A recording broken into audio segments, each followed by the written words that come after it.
अस्सलाम वालेकुम। मेरा नाम है अदनान ਤੇ ਤੁਸੀਂ ਦੇਖਣ ਦੇ ਮੇਰਾ YouTube ਚੈਨਲ। ਅੱਲਾ ਦੀ ਰਹਿਮਤ ਕਰਮ ਤੇ ਫਜ਼ਲ ਦੇ ਨਾਲ ਅੱਜ ਦਾ ਵਲੌਗ ਕਰਦੇ ਹਾਂ ਜੀ ਸ਼ੁਰੂ। ਅੱਜ ਬੀਜਣੀ ਹੈਗੀ ਆ ਮਿਰਚ ਵਾਸਤੇ ਇੱਕ ਕਨਾਲ ਜ਼ਮੀਨ ਤਿਆਰ ਕੀਤੀ ਆ ਤੇ ਹੁਣ ਉਹਨੂੰ ਜਿਹੜਾ ਵਾ ਉਹ ਖੇਲਾਂ ਕੱਢੀਆਂ ਜਾ ਰਹੀਆਂ। ਖੇਲਾਂ ਦਾ ਪਲੰਟਰ ਸਾਨੂੰ ਦੂਸਰਾ ਨਹੀਂ ਲੱਭਿਆ, ਜਿਹੜਾ ਵੱਡਾ ਪਲੰਟਰ ਹੁੰਦਾ ਕਪਾਹ ਵਾਲਾ। ਤਾਂ ਰੇਜਰ ਨਹੀਂ ਖੇਲਾਂ ਕੱਢਣ ਡਏ ਹੋਏ ਆ, ਥੋੜ੍ਹਾ ਜਿਹਾ ਉਹਨੂੰ ਉਹਦਾ ਵਾਇਆ ਵਧਾ ਕੇ ਤਾਂ ਕਿ ਨਾ ਖੇਲ ਥੋੜ੍ਹੀ ਚੌੜੀ ਨਿਕਲੇ। ਪਹਿਲਾ ਤਜਰਬਾ ਵਾ ਮਿਰਚ ਦਾ, ਕਿਉਂਕਿ ਸਾਡੇ ਇਲਾਕੇ ਦੇ ਵਿੱਚ ਮਿਰਚ ਨਹੀਂ ਹੁੰਦੀ, ਅਗਰ ਹੁੰਦੀ ਵੀ ਹੈ ਤਾਂ ਗਰਮੀਆਂ ਨੂੰ ਸੜ ਜਾਂਦੀ ਸਾਰੀ। ਅਸਲ ਮੌਸਮ ਵੀ ਇਹਦਾ ਗਰਮੀ ਦਾ ਹੀ ਆ। ਟਨਲ ਵਾਲਾ ਸਾਡੇ ਪਾਸੇ ਰਿਵਾਜ ਹਾਲੇ ਹੈ ਨਹੀਂ ਆ। ਇੱਕ ਕਨਾਲ ਮਿਰਚ ਲਾ ਕੇ ਦੇਖਣੀ ਆ ਕੀ ਬਣਦਾ। ਪਹਿਲੇ ਇਸੇ ਜਗ੍ਹਾ 'ਤੇ ਸ਼ਲਜਮ ਲਾਇਆ ਸੀ, ਸ਼ਲਜਮ ਮਾਸ਼ਾਅੱਲਾ ਸਹੀ ਹੋ ਗਿਆ। ਹੁਣ ਇਸੇ ਜਗ੍ਹਾ 'ਤੇ ਜਿਹੜਾ ਨਾ ਇੱਦਾਂ ਖੇਲਾਂ ਕੱਢ ਕੇ ਅਤੇ ਇੱਥੇ ਲਾਉਣਾ ਵਾ ਮਿਰਚ। ਅੱਛਾ ਜੀ, ਮੈਂ ਹੁਣ ਸੁਬਾਹ ਦੇ 7 ਵਜੇ ਆ ਅਤੇ ਫੋਨ ਆ ਗਿਆ ਬੱਸ ਵਾਲੇ ਦਾ, ਭਾਈ ਜੀ ਤੁਹਾਡੀ ਮਿਰਚ ਦਾ ਤੋੜਾ ਆਇਆ ਪਿਆ ਅਤੇ ਆਣ ਕੇ ਲੈ ਜਾਓ। ਅਤੇ ਮੈਂ ਹੁਣ ਸੁਬਾਹ ਨਿਕਲਿਆ ਵਾਂ ਮਿਰਚ ਦਾ ਤੋੜਾ ਲੈਣ ਵਾਸਤੇ, ਕਿਉਂਕਿ ਮਿਰਚ ਦਾ ਬੀ ਮੈਂ ਔਨਲਾਈਨ ਮੰਗਵਾਇਆ ਵਾ।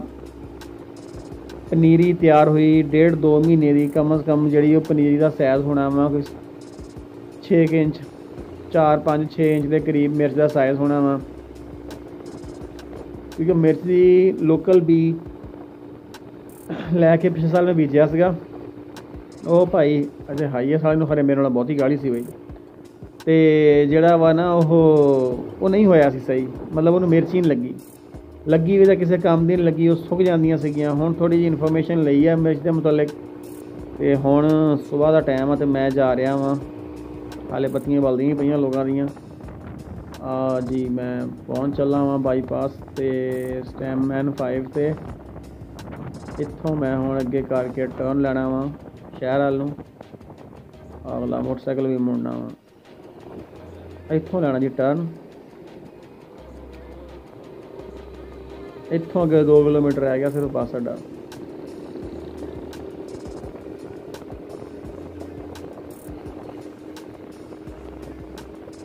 ਬਿਲਕੁਲ ਬੱਸ ਅੱਡੇ ਦੇ ਕਰੀਬ ਮੈਂ ਪਹੁੰਚ ਗਿਆ ਵਾਂ ਅਤੇ ਬੱਸ ਵਾਲੇ ਨੂੰ ਮੈਂ ਫੋਨ ਕੀਤਾ ਸੀ, ਕਹਿੰਦਾ ਸੀ ਅੱਡੇ 'ਚ ਖੜ੍ਹੇ ਹਾਂ, ਤੁਸੀਂ ਆ ਜਾਓ। ਆ ਬੱਸ ਅੱਗੇ ਟਰਨ ਤੋਂ ਅੱਗੇ ਬੱਸ ਅੱਡਾ ਵਾ। ਆਪ ਪਹੁੰਚ ਗਿਆ ਜੀ ਬੱਸ ਅੱਡੇ 'ਤੇ ਬੱਸ ਲੱਭਦੇ ਪਏ ਹਾਂ ਅਤੇ ਜੀ ਬੱਸ ਸਾਹਮਣੇ ਬੱਸ ਖੜ੍ਹੀ ਹੈ। ਚਲੋ ਚੱਲਦਾ ਹੁਣ ਬੱਸ ਦੇ ਕੋਲ। ਅੱਛਾ ਜੀ, ਤੋੜਾ ਮੈਂ ਲੈ ਆਂਦਾ ਵਾ ਅਤੇ ਹੁਣ ਘਰ ਪਹੁੰਚ ਕੇ ਅਤੇ ਭਾਈ ਜਿਹੜਾ ਖੋਲ੍ਹਣ ਡਿਆ ਹੈ ਦੇਖਣ ਵਾਸਤੇ ਕਿ ਕੀ ਨਿਕਲਦਾ ਮਿਰਚ ਦਾ ਤੋੜੇ ਦੇ ਵਿੱਚੋਂ। ਜੀ ਮਿਰਚ ਵਾਹ, ਇਹਨਾਂ ਨੇ ਗੱਡੀਆਂ ਬੰਨ ਕੇ ਜਿਹੜਾ ਨਾ ਉਹ ਇੱਦਾਂ ਰੱਖੀ ਹੋਈ ਆ। ਵਾਹ ਮੇਰਾ ਖਿਆਲ ਅੱਧਾ ਕਿਲੋ ਤੋਂ ਉੱਤੇ ਹੀ ਆ ਕਿ ਗੱਠੀ ਜਿਹੜੀ ਆ ਨਾ ਮਿਰਚ ਦੀ। ਮੈਂ ਲਾਸਟ ਟਾਈਮ ਵੀ ਇਹਨਾਂ ਕੋਲ ਮੰਗਾਇਆ ਸੀਗਾ ਵੀ, ਉਹ ਵੀ ਪਿਆਜ਼ ਦਾ। ਉਹਨਾਂ ਨੇ ਮੈਨੂੰ ਕਿਹਾ ਸੀਗਾ ਕਿ ਨਸਰਪੁਰੀ ਜਾਂ ਨਸੀਰਪੁਰੀ ਇੱਦਾਂ ਦਾ ਕੋਈ ਨਾਂ ਲੈਣ ਡਏ ਸੀ ਕਿ ਇਹ ਪਿਆਜ਼ ਦਾ ਸਾਡੇ ਕੋਲ ਬੀ ਆ।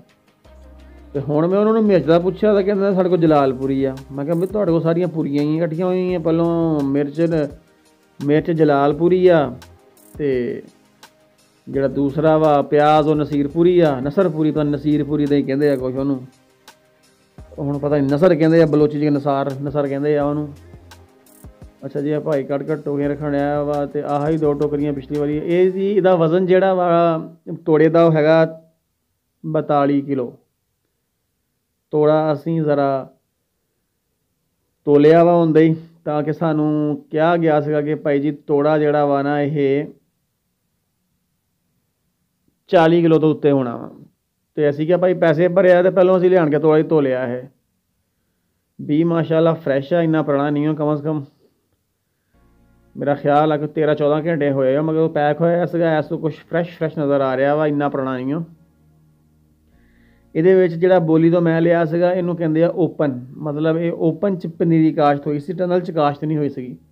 ਜਿਹੜਾ ਟਨਲ ਵਾਲਾ ਬੀ ਸੀਗਾ ਉਹ ਬੋਲੀ 'ਚ ਮਹਿੰਗਾ ਸੀਗਾ। ਹੁਣ ਤਾਂ ਕੰਮ ਹੀ ਬਹੁਤ ਸੌਖਾ ਹੋ ਗਿਆ ਕਿ ਬੰਦਾ ਬੋਲੀ ਦਾ ਜਿਹੜਾ ਬੀ ਲੈ ਲਵੇ ਔਨਲਾਈਨ ਹੀ, ਬਸ ਪੈਸੇ ਭੇਜੋ ਅਤੇ ਬੀ ਮੰਗਾ ਲਓ। ਇੱਦਾਂ ਵੀ ਤਾਂ ਪੈਸੇ ਦੇ ਕੇ ਬੀ ਲੱਭਣਾ, ਉਦੋਂ ਤਾਂ ਲੱਭਣਾ ਨਹੀਂ, ਮਗਰ ਇੱਥੇ ਨਖਰੇ ਬਹੁਤ ਲੋਕ ਕਰਦੇ ਆ ਕਿ ਇੱਦਾਂ ਕਰ ਲਓ ਜੀ, ਉੱਦਾਂ ਕਰ ਲਓ। ਫਿਰ ਕੋਈ ਚੀਜ਼ ਦੀ ਗਰੰਟੀ ਨਹੀਂ ਹੁੰਦੀ ਕਿ ਤੁਸੀਂ ਕੀ ਲੈਣ ਡੇ ਹੋਏ ਹੋ। ਇੱਥੋਂ ਲੋਕਲ ਜਿਹੜੇ ਅੱਡਿਆਂ 'ਚ ਬੈਠੇ ਆ ਮੁੰਤਕਿਲ ਕਰਨ ਲੱਗੀਆਂ ਜੀ। ਉਹ ਪਰਲੇ ਪਾਸੇ ਲਾਉਣਾ ਵਾ, ਪਾਣੀ ਲਾ ਦਿੱਤਾ ਵਾ ਇਹਨੂੰ, ਪਾਣੀ ਲਾ ਕੇ ਤਾਂ ਹੁਣ ਸ਼ੁਰੂ ਹੋਣਾ ਵਾ। ਅੱਛਾ ਜੀ, ਪਾਣੀ ਹੋ ਗਿਆ ਕੰਪਲੀਟ। ਅਤੇ ਆਹ ਭਾਈ ਲਾਉਣ ਡਿਆ ਆ ਵਾ ਮਿਰਚ। ਆਹ ਦੇਖੋ ਆਹ ਲੱਗੀ ਹੋਈ ਆ ਮਿਰਚ ਉੱਤੇ, ਇੱਕ ਕਨਾਲ ਜਗ੍ਹਾ ਵਾ ਤੇ ਇਦਾਂ ਅਸੀਂ ਲਾ ਰਹੇ ਆ। ਸਾਨੂੰ ਹੁਣ ਨਹੀਂ ਪਤਾ ਕਿ ਕਿੱਦਾਂ ਲਾਉਣੀ ਆ। ਬਹਰਹਾਲ ਅਸੀਂ ਜਿਹੜਾ ਲੋਕਾਂ ਨੂੰ ਪੁੱਛਿਆ ਉਹ ਕਹਿੰਦੇ ਜੀ ਇਦਾਂ ਲਾਉਣੀ ਆ।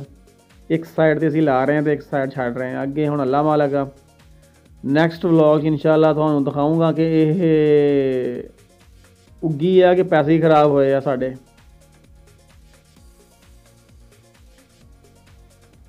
ਉੱਤੇ ਪੁੱਠਾ ਜਿਹੜਾ ਖੇਲਦਾ ਉਹ ਖਾਲੀ ਆ ਤਾਂ ਕਿ ਉਹਨੂੰ ਨਮੀ ਚੜ੍ਹੇ ਉੱਤੇ।